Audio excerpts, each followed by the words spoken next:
You know, for most of human history, getting to space meant building a machine the size of a skyscraper and then just throwing it away after one use. I mean, it was an absolutely absurd way to explore. But in the last decade, something's changed. We've seen a shift so fundamental, it's like watching a rocket literally rise from its own ashes. So how did a forgotten idea from the Cold War and a totally radical business plan completely rewrite our future in space? Let's dive in. For over 60 years, this was it. This was reality. What you're looking at is the Saturn V, the incredible machine that took us to the moon. It was also the ultimate throwaway vehicle. This was what we call the tyranny of the expendable. You build a technological masterpiece, this multi-million-dollar marvel of engineering, only to watch it fall into the ocean after just a couple minutes of flight. And here's the thing, this wasn't an accident. It was a deliberate choice, a direct leftover from the world of ballistic missile development. Back then, the goal wasn't efficiency, it was all about performance, no matter the cost. Getting the biggest payload up there was everything. And that kind of thinking, well, it created this hard economic ceiling. It basically guaranteed that going to space would always be incredibly rare and outrageously expensive. Now, the first real attempt to break that cycle was one of the most complex machines humanity has ever built, the Space Shuttle. And to really get what's happening today, we have to understand the incredibly tough lessons we learned from this flawed but truly glorious machine. I mean, the shuttle was a monumental achievement. For 30 years, it built the International Space Station, it serviced the Hubble telescope. But then, look at this image on the right. That's its heat shield. It's made of over 24,000 individual, really fragile silica tiles. Every single one had to be inspected, and a lot of them had to be replaced after every single flight. And this, right here, shows you the shuttle's fatal flaw. It's absolutely staggering operational complexity.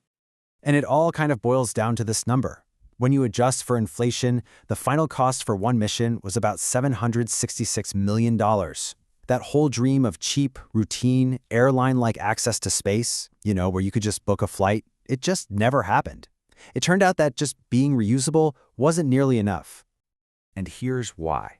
That economic promise was totally broken because the turnaround between flights was this massive, super labor-intensive process that took months, not days. And all that complexity, it hid these catastrophic vulnerabilities. I mean, the loss of Challenger was because of a simple O-ring failure, and Columbia was lost because of damage to those very heat shield tiles. Tragically, it meant the design had these fatal flaws just baked in from the very start. So where did it all go wrong? Well, the shuttle's failure wasn't really one of engineering. It was a failure of philosophy. It was designed by a committee to be a one-size-fits-all solution. It was trying to satisfy NASA, which wanted a space truck, and the Department of Defense, which wanted a spy satellite deployment platform. By trying to do everything for everyone, it ended up doing nothing cheaply.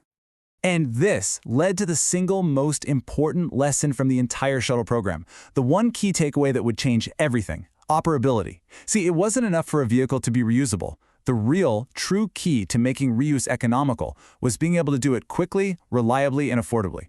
That was the game changer. But here's the twist in the story. While the shuttle was flying, this small, almost forgotten project was out there testing a radically different way forward, a philosophy that had basically been sitting on a shelf gathering dust for decades. Okay, so what you're seeing here is this fundamental fork in the road for reusable design. On the left, you've got the airplane model, right? Vertical takeoff, horizontal landing, just like the shuttle. It seems intuitive, but you pay this huge penalty in the form of wings, landing gear, and heat shields. That's all just dead weight on the way up. On the right, you have the rocket model. Vertical takeoff, vertical landing. With this, you get rid of all that structural weight, but your penalty is that you've got to carry extra fuel to power your landing. And this little guy is the unsung hero of that rocket model, the DCX, or Delta Clipper. It was built in the early 90s, and it looked like something straight out of an old sci-fi comic. It was this scrappy, low-cost prototype, and its goal wasn't even to reach orbit. It was just to prove that a rocket could take off and land vertically, just like in the movies. And prove it? It did. I mean, the DCX pioneered concepts that seem so obvious now. Landing vertically, operating with a tiny ground crew, think more like an airplane crew, not a massive expedition. And this philosophy of fly a little, break a little testing. But the most incredible part? Get this, it achieved a 26-hour turnaround between flights. That's the holy grail of operationality. And yet, the program was canceled. The whole idea just vanished. But great ideas never really die, do they? They just wait for their moment. And in the 21st century, the DCX's philosophy was rediscovered and blended together with a new generation of technology and a really powerful kind of counterintuitive economic model. And this is that synthesis in action. That VTVL philosophy was finally made practical by three key technologies. First, you needed engines that could reliably restart in midair. Second, you needed advanced guidance, navigation, and control systems. Basically, powerful onboard computers that could figure out complex landing trajectories in real time. And third, you needed aerodynamic control surfaces, like these grid fins, which steer this massive booster as it's falling back through the atmosphere. And here is the result. This graph, honestly, it tells the whole story. For decades, the cost to launch 1 kilogram to orbit just kind of hovered around tens of thousands of dollars. Then, once operational reusable rockets came on the scene, the price just falls off a cliff. It's one of the most dramatic cost disruptions in the history of technology. It just fundamentally changed the math of going to space. So how is this even economically sustainable? Well, it's all powered by something called the flywheel effect.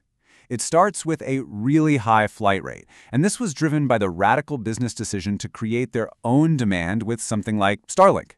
That lets them spread their fixed costs over tons of launches, which means they learn faster and drive refurbishment costs down, which lets them lower prices and grab more market share, which then drives the flight rate up even more.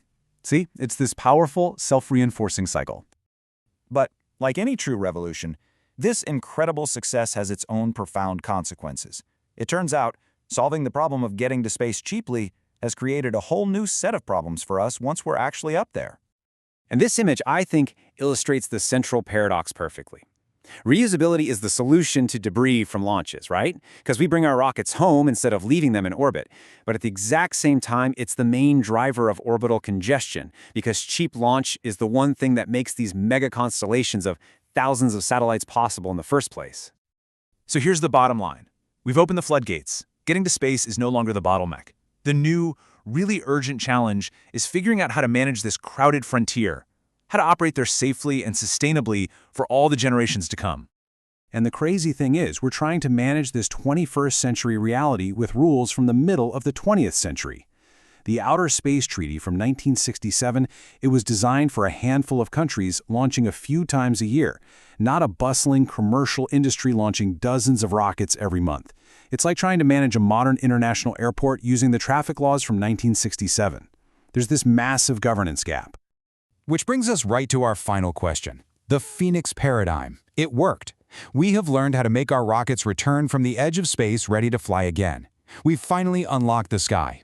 So the question isn't how we get there anymore. The question is, who gets to write the rules now? And if we get it wrong, we risk turning our greatest achievement into a cage of our own making.